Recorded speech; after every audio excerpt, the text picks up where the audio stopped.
जय हिंद फ्रेंड्स, मैं अवध ओझा भारत समाचार चैनल पर एक नए प्रोग्राम के साथ उपस्थित हुआ हूं जिसका नाम है अवधनामा। सौभाग्य से यह नाम मेरे नाम से मिलता है, लेकिन चूंकि यह प्रोग्राम अवध की धरती से शुरू हुआ, लखनऊ से, यह भी एक उद्देश्य है इस प्रोग्राम के नामकरण के पीछे।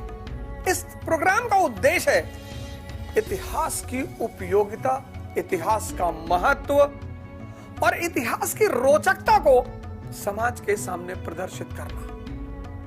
भारत समाचार ने इस प्रोग्राम का जो मुख्य उद्देश्य रखा है कि आज भारत के समाज में जो शंकाएं हैं, जो एक दूसरे के प्रति ईर्ष्या है, दुविधाएं हैं, उस पर प्रकाश डालने का प्रयास किया जाए।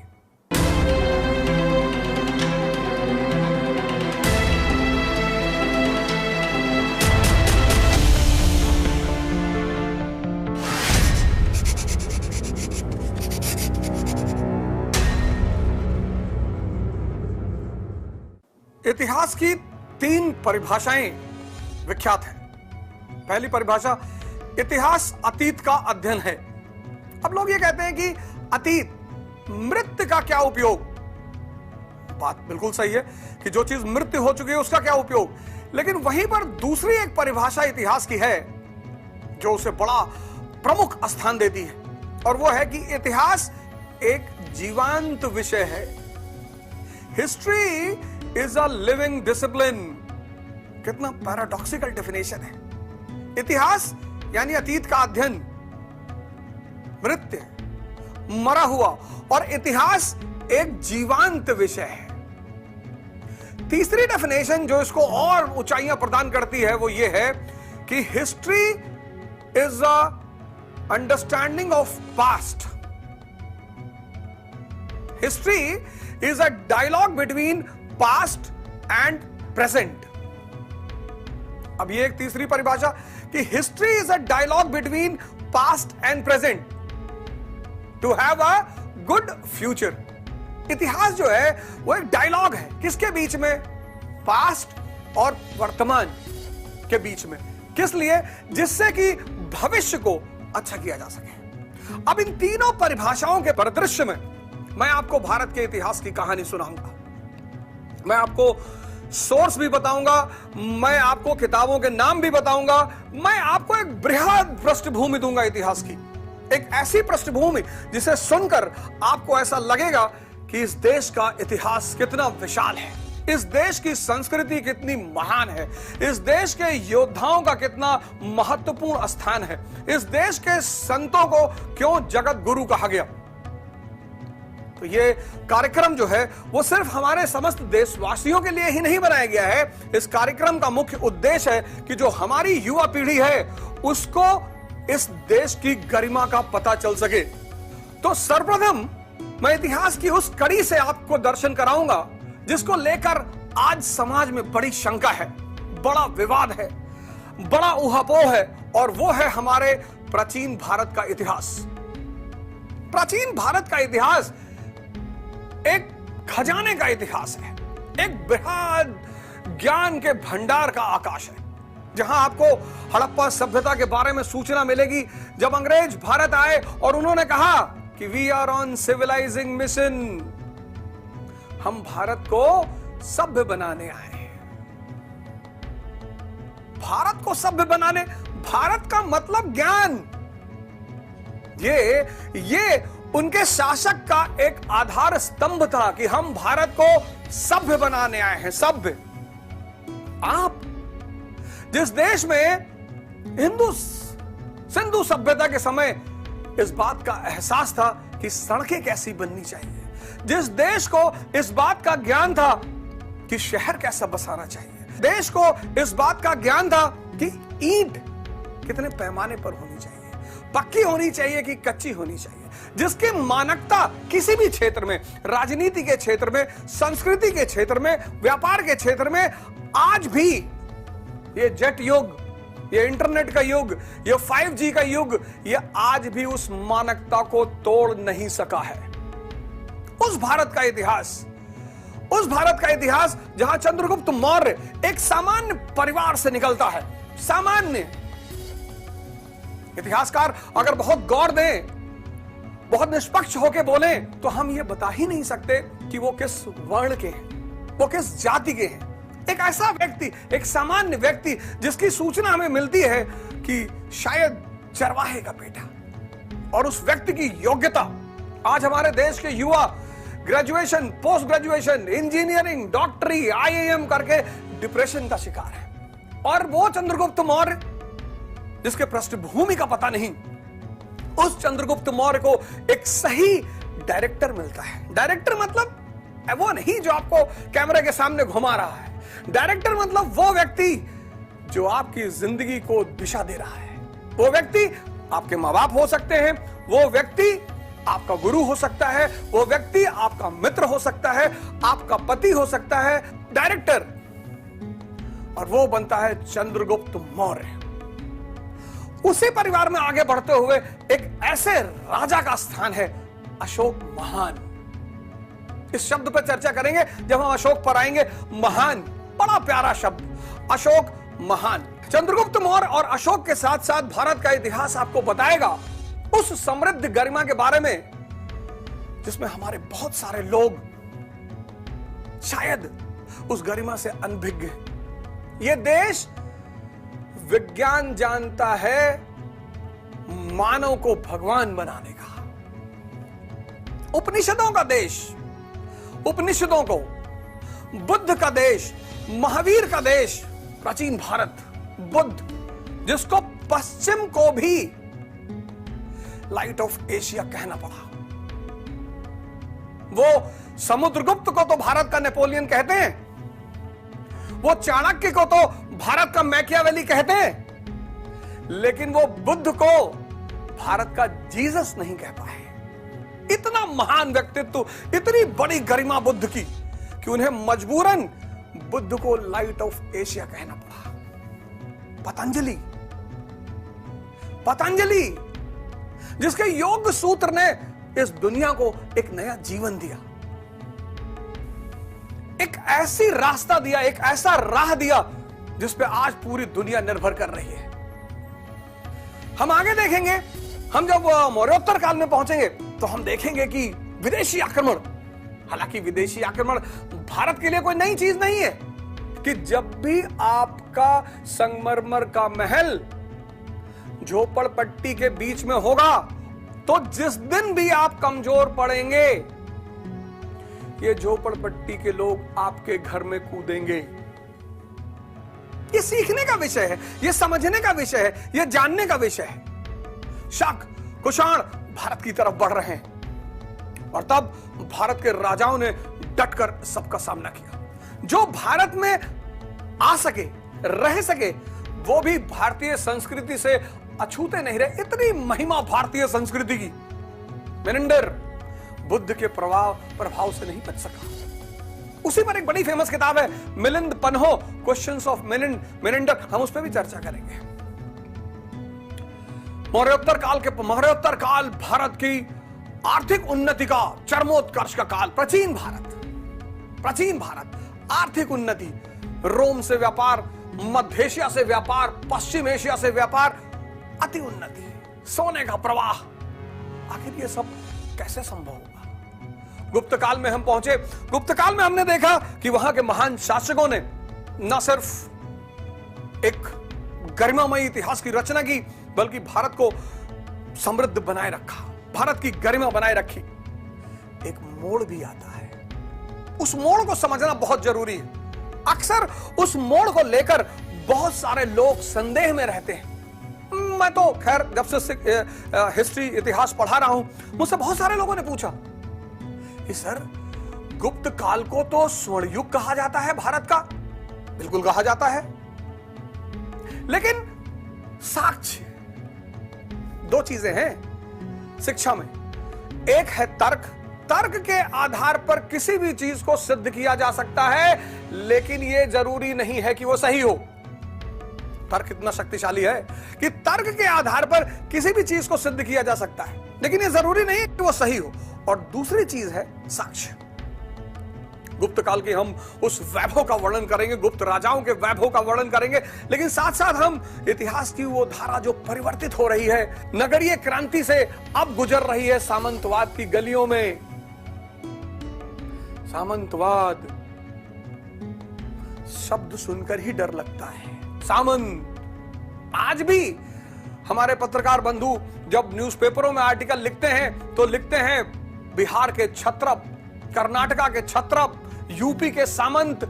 इस शब्द का इतना भार रहा है सामंतवाद की गलियों में। और गुप्त काल के पश्चात जब हम हर्षवर्धन के युग में पहुंचते हैं तो हम पूरा युग परिवर्तित देखते हैं। स्त्री की खराब दशा, सती प्रथा, बाल विवाह को बढ़ावा, स्त्री की शिक्षा का अंत, स्त्री की शिक्षा का पतन, जाति प्रथा। हमारे मित्रों को यह भ्रम है कि वर्ण व्यवस्था और जाति व्यवस्था एक है। बिल्कुल नहीं, बिल्कुल नहीं। वर्ण व्यवस्था का जन्म हुआ उत्तर वैदिक काल में और जाति व्यवस्था का जन्म हुआ गुप्तोत्तर काल में। हर्षवर्धन का काल, भारत का एक महान शासक जो भारत की गरिमा को बचाए रखना चाहता है, उसका काल जिस बात के लिए सबसे ज्यादा प्रसिद्ध है वो है चीनी यात्री हुएनसांग। उसके बारे में भी मैं आपको बताऊंगा। उसके बाद राजपूत काल, सामंतवाद का चरमोत्कर्ष। मौर्योत्तर काल, नगरीयकरण का चरमोत्कर्ष, नगरीयकरण। राजपूत काल, सामंतवाद का चरमोत्कर्ष। और यहीं पर भारत का इतिहास फिर एक नए मोड़ पर आकर खड़ा होता है। तुर्कों का आक्रमण शुरू होता है और वहीं से शुरू होती है मध्यकाल की रूपरेखा। लेकिन इससे पहले कि हम मध्यकाल में आए, मैं अब शुरू करूंगा प्राचीन काल के इतिहास की, जिसकी धारा मैं शुरू करूंगा वैदिक काल से। तो हम शुरुआत कर रहे हैं भारत के प्राचीन इतिहास की, और उस प्राचीन इतिहास में मैं आपको सुनाने जा रहा हूं वैदिक काल का इतिहास। वैदिक काल, नाम में ही वेद आ रहा है। वेद यानी अपौरुषे, बाइबल यानी अपौरुषे, कुरान यानी अपौरुषे, आदि ग्रंथ यानी अपौरुषे। आपको जानकर यह हैरानी नहीं होती अपौरुषे? इन सारी किताबों को अपौरुषे क्यों कहा जाता है? उसके पीछे क्या मकसद रहा होगा? उसके पीछे क्या उद्देश्य रहा होगा? उद्देश्य बड़ा महान था।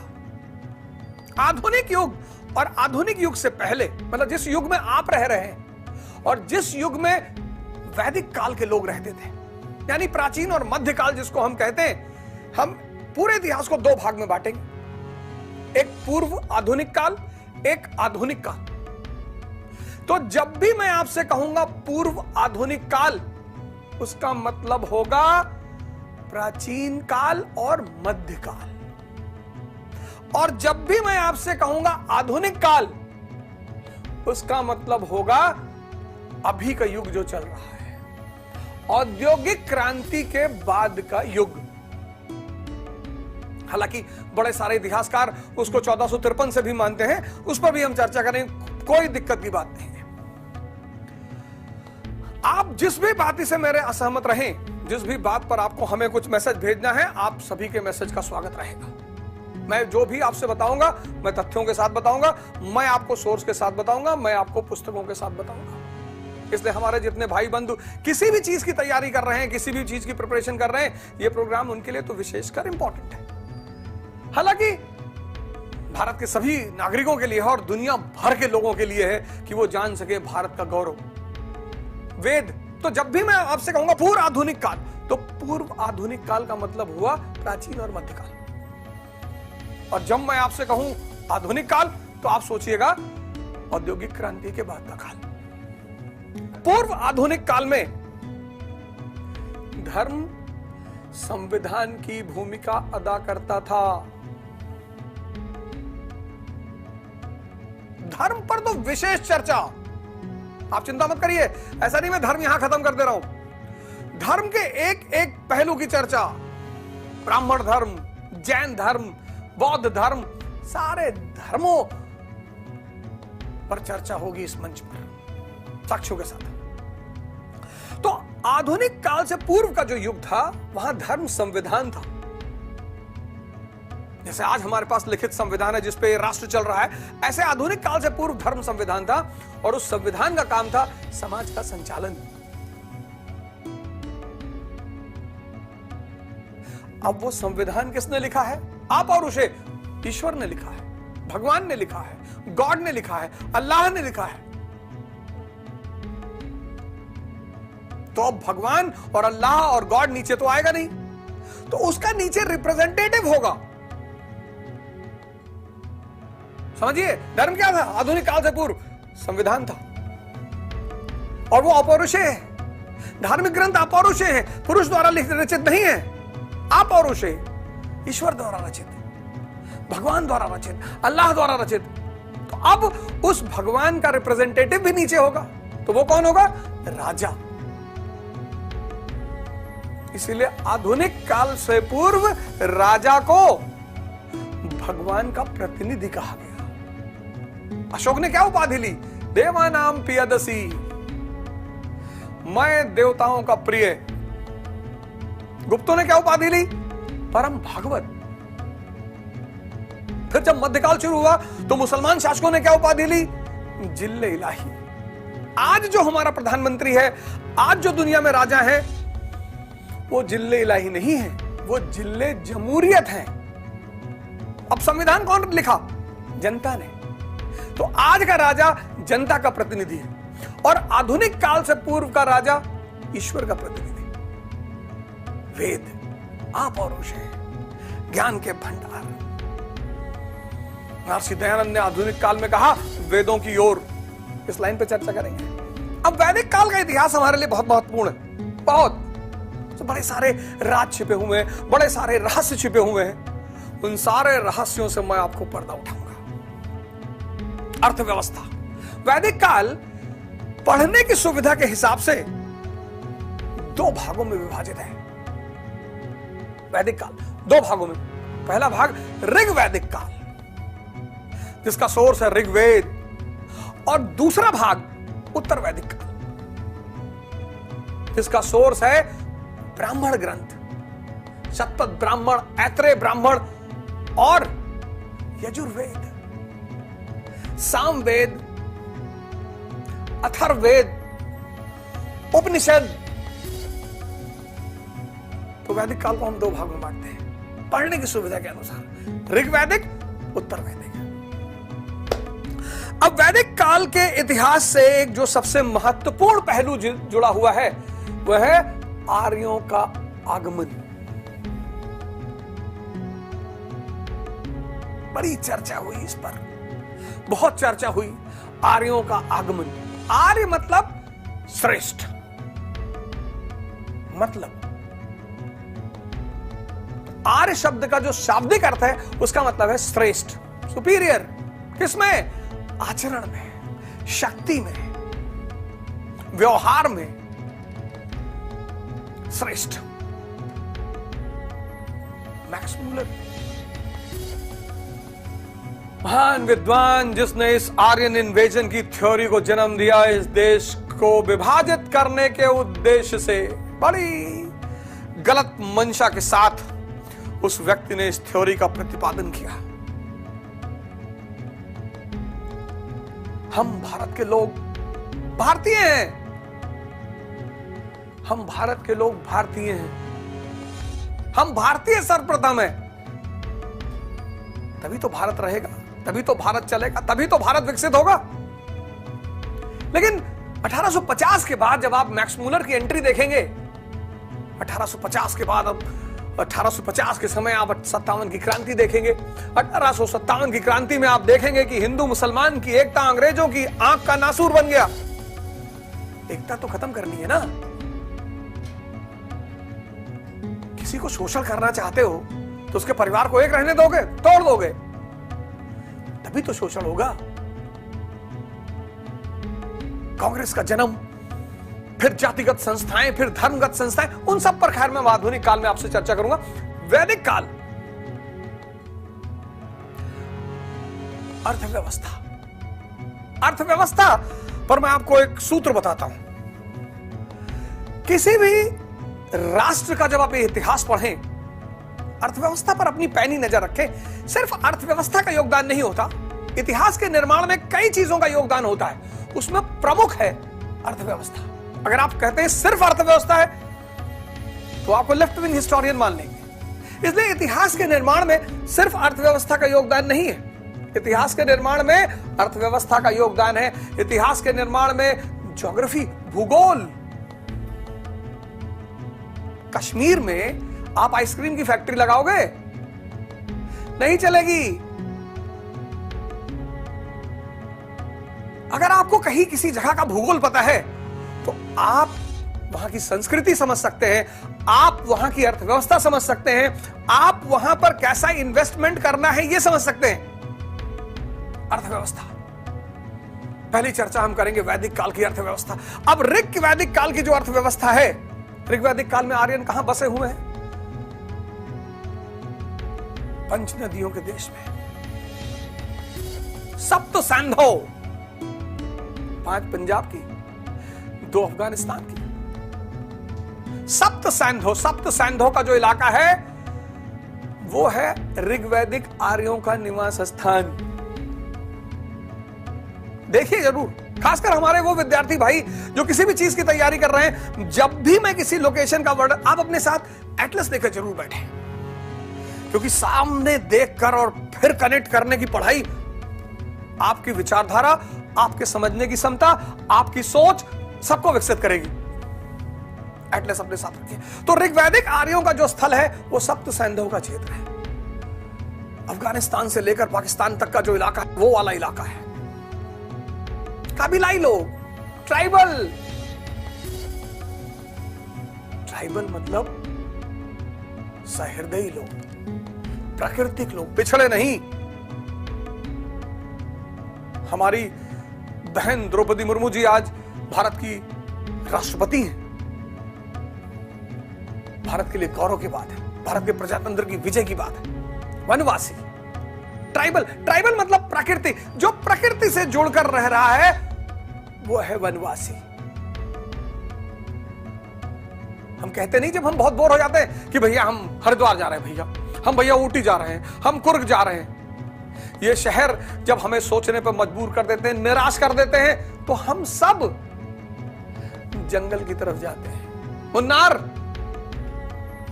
जंगल की तरफ जाते हैं, क्योंकि स्वभावतः हम सब प्रकृति से जुड़ना चाहते हैं। यही तो हमारी मां है। तो ऋग्वैदिक काल की जो अर्थव्यवस्था है, जो लोग हैं वो ट्राइबल हैं। ट्राइब दिखाई पड़ेगी, कबीला, राज्य नहीं है, राज्य नहीं है, कबीला है। कबीला क्यों है, राज्य क्यों नहीं है?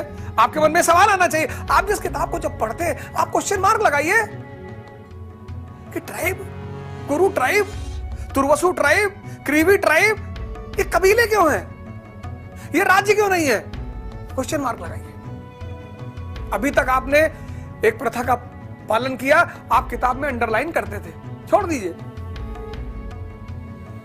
अंडरलाइन करने से इस बात का एहसास होता है कि मुझे आता है, मैंने पढ़ा है। और प्रश्न चिन्ह लगाने से इस बात का एहसास होता है कि मुझे पता करना है, दिमाग को खोलना है, दिमाग को जिंदा करना है। तो हमारे भाई बहन जो तैयारी कर रहे हैं, जो पढ़ाई कर रहे हैं, जो शिक्षा के क्षेत्र में है, वो प्रश्न चिन्ह लगाना सीखें कि ऋग्वैदिक काल में कबीला क्यों? कबीला आगे बताता हूं क्यों कबीला, समाज में चर्चा करूंगा क्यों कबीला। तो ऋग्वैदिक काल की जो अर्थव्यवस्था है कबीलाई अर्थव्यवस्था है। भरण पोषण, सब्सिस्टेंस इकोनॉमी। जैसे आप कहेंगे जैसे रिक्शे वाले की ग्रामी, भरण पोषण। जैसे एग्जाम्पल दे रहा हूं, जैसे बेचारा 400 रुपया डेली कमाता है और 400 डेली उसके ऊपर खर्चा है।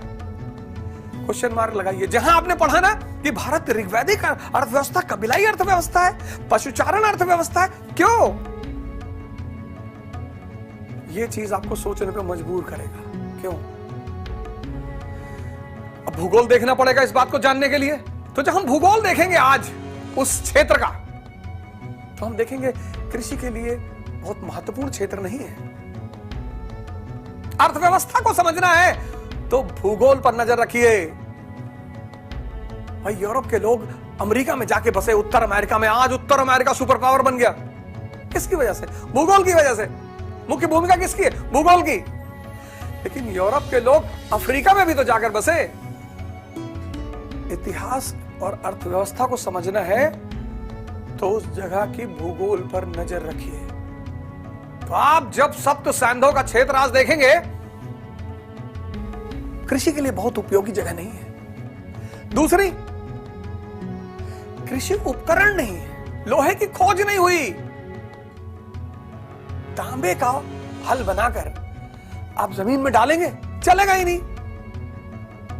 लकड़ी का फाल बना के आप जमीन में डालेंगे, फलाओ, चलेगा ही नहीं।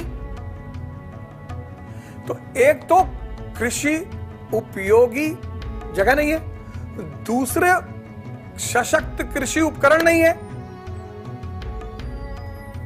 तो फिर जीवन निर्वाह किस पे निर्भर है? पशुचारण पे, पैस्टोरल इकोनॉमी।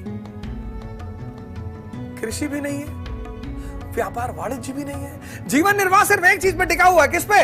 पैस्टोरल, पशुचारण। अब एक खेत में आप 10 कुंटल गेहूं पैदा कर ले, ज्यादा अच्छे फर्टिलाइजर और तमाम चीजों का इस्तेमाल कर ले तो 15 हो जाएगा। लेकिन पशु से सोर्स सीमित है, पशुचारण। अब कैसे कह सकते हैं कि ऋग्वैदिक अर्थव्यवस्था पशुचारण है? अब आज अरब में मुद्रा को क्या कहते हैं? Petro dollar. आज अरब में युद्ध को क्या कहते हैं? Petro war. आज अरब में समृद्ध व्यक्ति को क्या कहते हैं? पेट्रो शेख। समृद्धि का संबंध पेट्रोल से, युद्ध का संबंध पेट्रोल से। यानी वहां की अर्थव्यवस्था में जो सबसे प्रमुख चीज है वह है पेट्रोल। ऐसे ऋग्वैदिक अर्थव्यवस्था को आप देखें, ऋग्वैदिक समाज समय को देखें, तो वहां समृद्ध व्यक्ति के लिए शब्द है गोमत, जिसके पास ज्यादा गायें हैं। वहां युद्ध के लिए शब्द है गविष्टि, गायों की खोज। वहां समय के लिए शब्द है गोधुली। वहां पुत्री के लिए शब्द है दुहित्री। गौ पर आधारित अर्थव्यवस्था, ऋग्वैदिक अर्थव्यवस्था, भरण पोषण अर्थव्यवस्था। लेकिन 1000 ईसा पूर्व, बीसी, आप में से बहुत सारे लोग सोचते हैं यार ये एडी और बीसी क्या है यार, और पढ़ते हैं और निकल जाते हैं। ये नहीं कि क्वेश्चन मार्क लगा दें वहीं पे कि कोई मिलेगा शिक्षक हमारे जैसा या हमसे भी बहुत अच्छा, तो उससे पूछने हैं कि मास्टर साहब बीसी और एडी क्या है? एडी मतलब एनो डोमिनी, क्राइस्ट के बाद का समय, और बीसी मतलब बिफोर क्राइस्ट। और बिफोर क्राइस्ट की जो समयानुक्रम है, डेट है, वो डिसेंडिंग ऑर्डर में चलती है, ईसा से 5000 वर्ष पूर्व। तो 1000 ईसा पूर्व यानी 1000 बीसी में एक बहुत बड़ी घटना घट गई भारत में, लोहे की खोज। लोहे का इतना महत्वपूर्ण स्थान है हमारी संस्कृति में, चाहे विवाह हो, कोई भी कल्चरल प्रोग्राम हो, हम लोहे का इस्तेमाल जरूर करते हैं। आपने कभी गौर किया, बहुत सारे लोग तो लोहे, घोड़े की नाल जो लोहे की है वो घर के दरवाजे पे लगाते हैं, लोहे की मुंदरी पहनते हैं।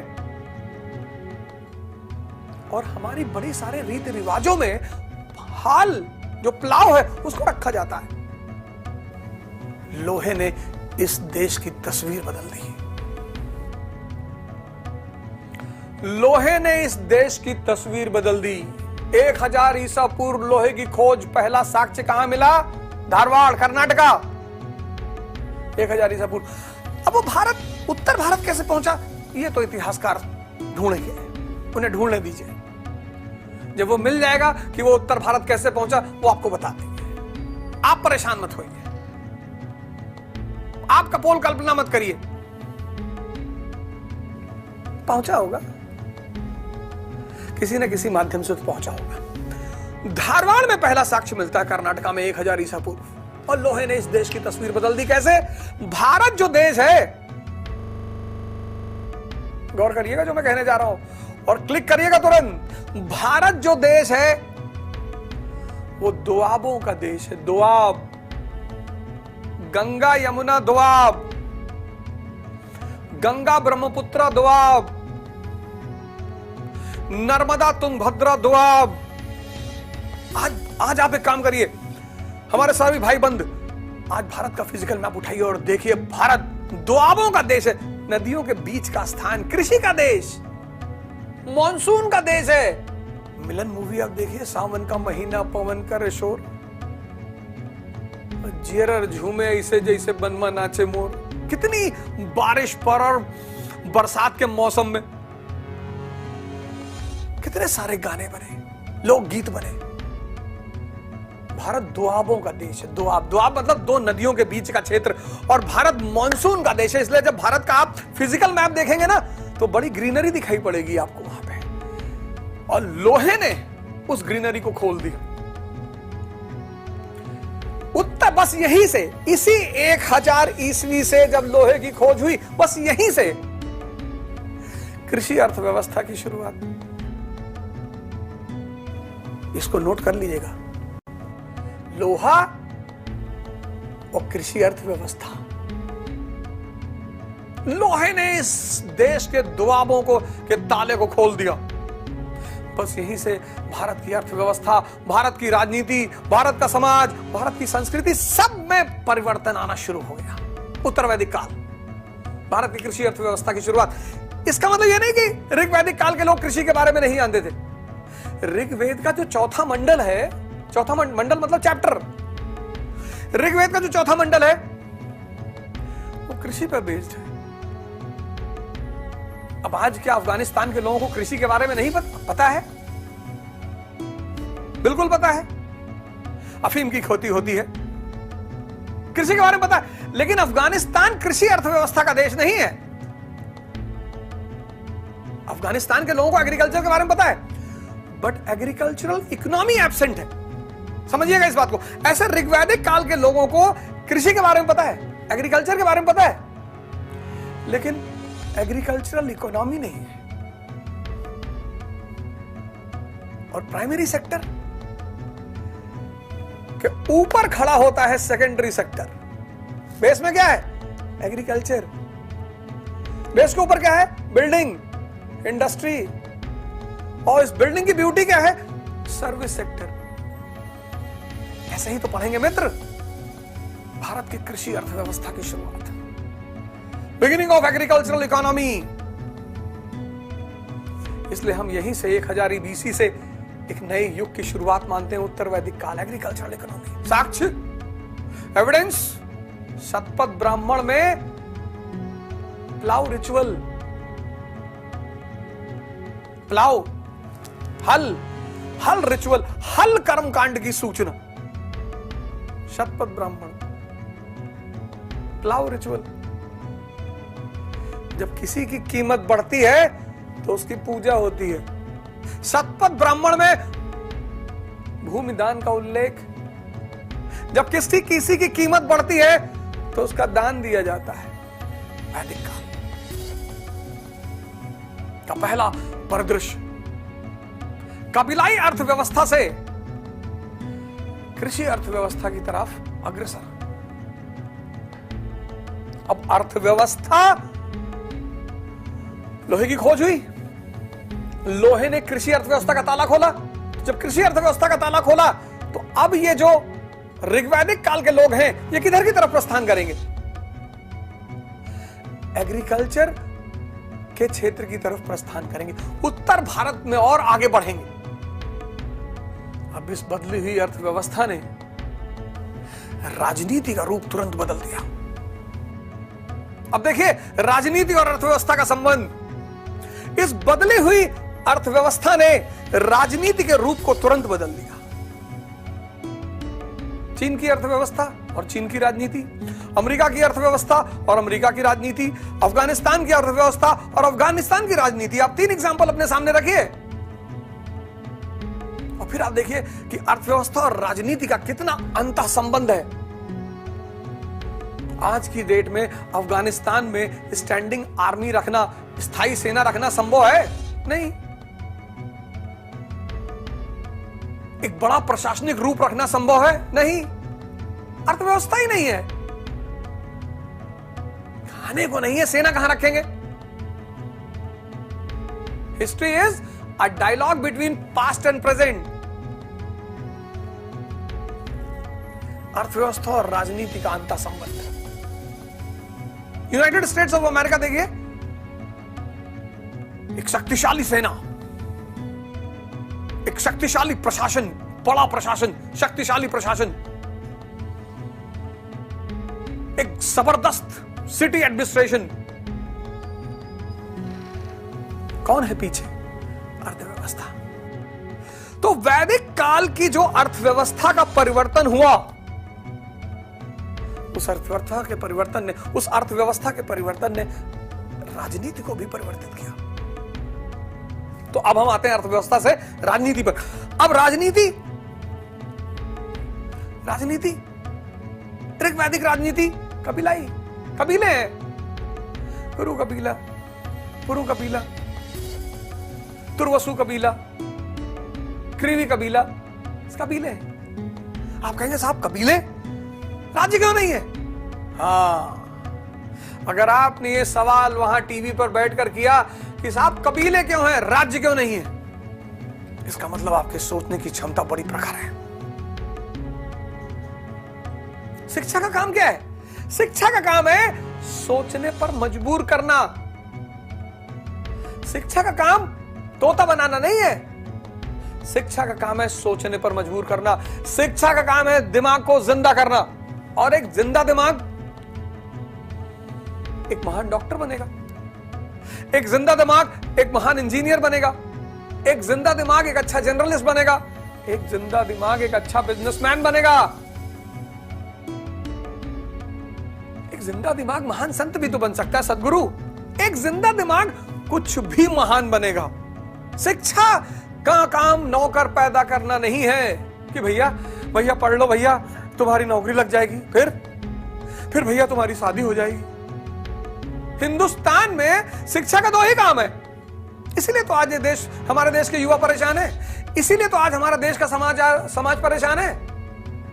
बचपन से मैं तो बड़ा सौभाग्यशाली रहा कि हमारे घर में हमारे पिताजी ने ऐसा कभी नहीं कहा, लेकिन मैंने देखा अन्य परिवारों में कि पढ़ लो भैया, पढ़ के भैया नौकरी लगाओ, किसी तरह भैया नौकरी लग जाए भैया।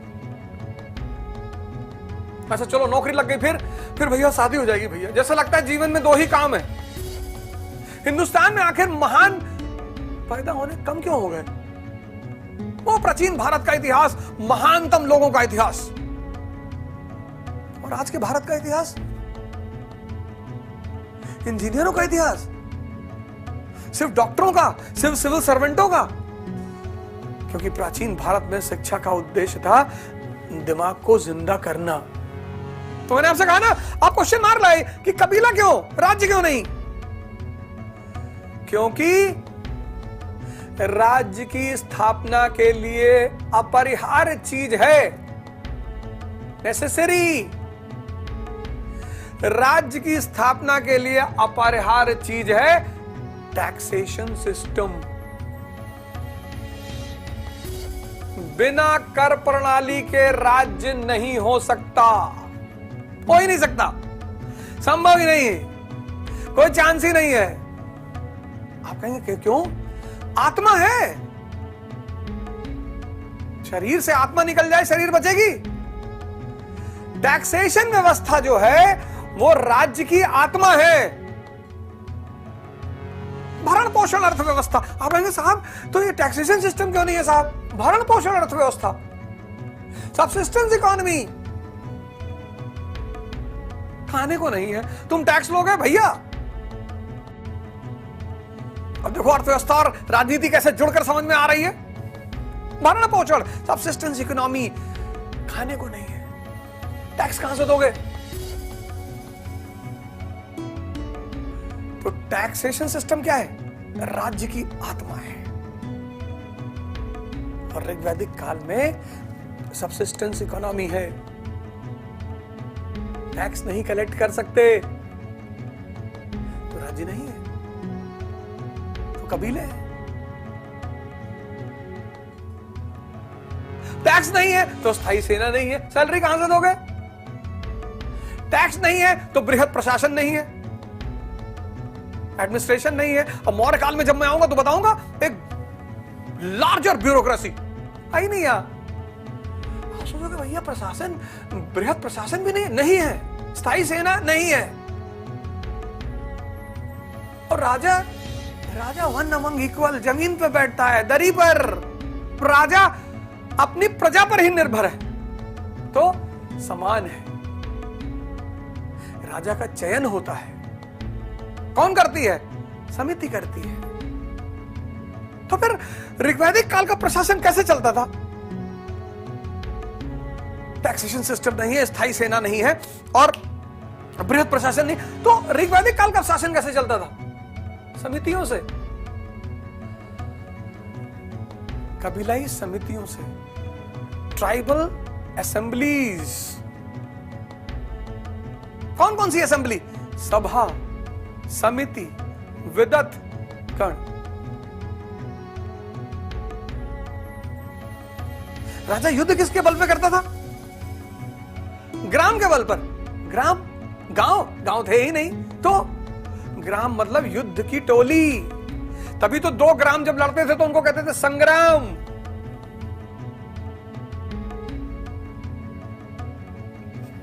तो ऋग्वैदिक काल में कबीले थे, कुरुत कबीला,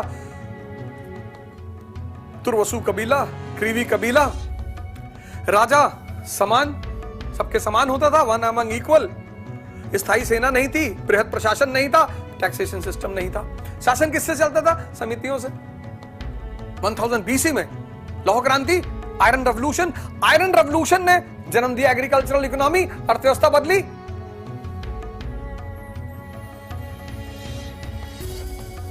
अर्थव्यवस्था बदली। अब जब अर्थव्यवस्था बदली तो राज्य भी तो बदलेगा। अब लोग स्थिर भी तो होंगे कृषि करने के लिए। तो आप उत्तर वैदिक काल में देखोगे कि जन बन गया जनपद। स्टेट सिस्टम का जन्म, राज्य का जन्म। आप कहेंगे कौन सा राज्य? किस राज्य की बात कर रहे हो? मैं कहूंगा कुरुक्षेत्र। जहां कुरु कबीले के लोग बसे उसे कहा गया कुरुक्षेत्र। पंचाल, जहां 5 कबीले मिलकर बसे उस एरिया को कहा गया पंचाल। प्रवाहण जावेली, बड़ा विशेष राजा पंचाल का। दार्शनिक डिबेटों के लिए फेमस प्रवाहण जावेली। फिर जहां बहुत सारे कबीले के लोग मिल गए, अब आइडेंटिटी पैदा करना मुश्किल हो गया, पता करना मुश्किल हो गया कि कौन सा कबीला है, तो उसको कहा गया विदेह, बिना देह का। अब जब राज्य पैदा हुआ, इसका मतलब टैक्सेशन सिस्टम पैदा हो गया। बिल्कुल, कृषि अर्थव्यवस्था, व्यापार वाणिज्य, अर्थव्यवस्था में परिवर्तन, कर प्रणाली का जन्म, कर प्रणाली के जन्म से राज्य का जन्म। राज्य का जन्म, कर प्रणाली का जन्म, यानी प्रशासन का भी जन्म होगा। बिल्कुल हुआ। कबीलाई समितियां थी, वो परिषद बन गई, सभा और समिति।